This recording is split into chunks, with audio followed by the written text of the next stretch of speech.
Hello, everyone. Um, I'm a day late with this. I was had a lot of stuff going on yesterday, and I forgot about it. So um, I'm going to go over a singer-songwriter named Will Owsley. Um, his stage name was just Owsley, but that's so. Um, I don't remember how I discovered him. I believe I saw him on a list of best power pop artists, and two of his albums were on their best of all time list. So I think that says a lot. Um, he was died very young at about 44, about 10 years ago. He did, I guess he didn't enjoy life very much. He killed himself, but despite that, he has a very short but very poppy and wonderful catalog of work. Um, the first record with his name on it is The Semantics. This is Power Bill, is the name of it. It was a trio of him, uh, named Mil- Milnard, Millard Powers, um, and Zach Starkey, Ringo Starr's son, on drums. Um, this is a very good record. A little hard to find. This is the Japanese print of it, and this record got a lot of good press and got good reviews and things at the time, but didn't sell very well. The band broke up after this record, and about 5 or 6 years later, Will made his debut album, which was produced by his Semantics bandmate, and created the self-titled Owsley album. This record does have one song in common with the Semantics album, Coming Up Roses. He redid for this. This record came out in '99 and was very highly regarded at the time. It was on a lot of best of the decade lists.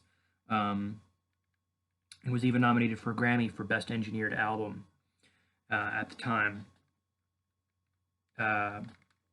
Just a lot of very good, solid pop rock.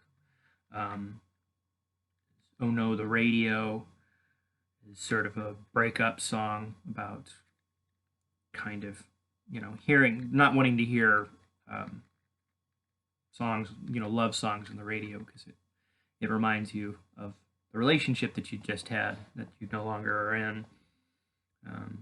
Good old days, and it's a very solid record.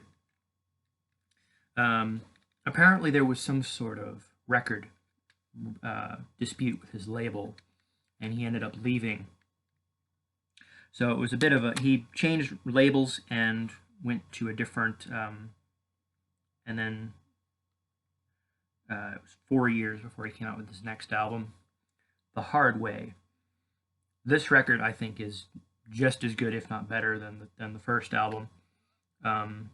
Has several amazing songs on it, including Be With You, She's the One, Rise. The first couple of songs on this are all amazing.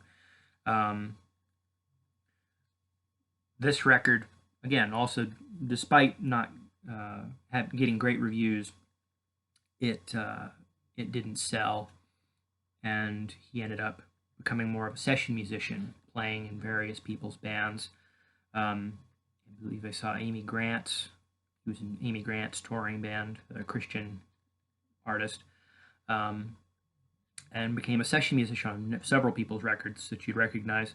I saw him on a couple of the Disney artists' stuff, like a couple of the Jonas Brothers records and Selena Gomez's Disney records and stuff. And then in 2010, he said he killed himself at the age of 44, and deprived the world of a very great imaginative songwriter and musician.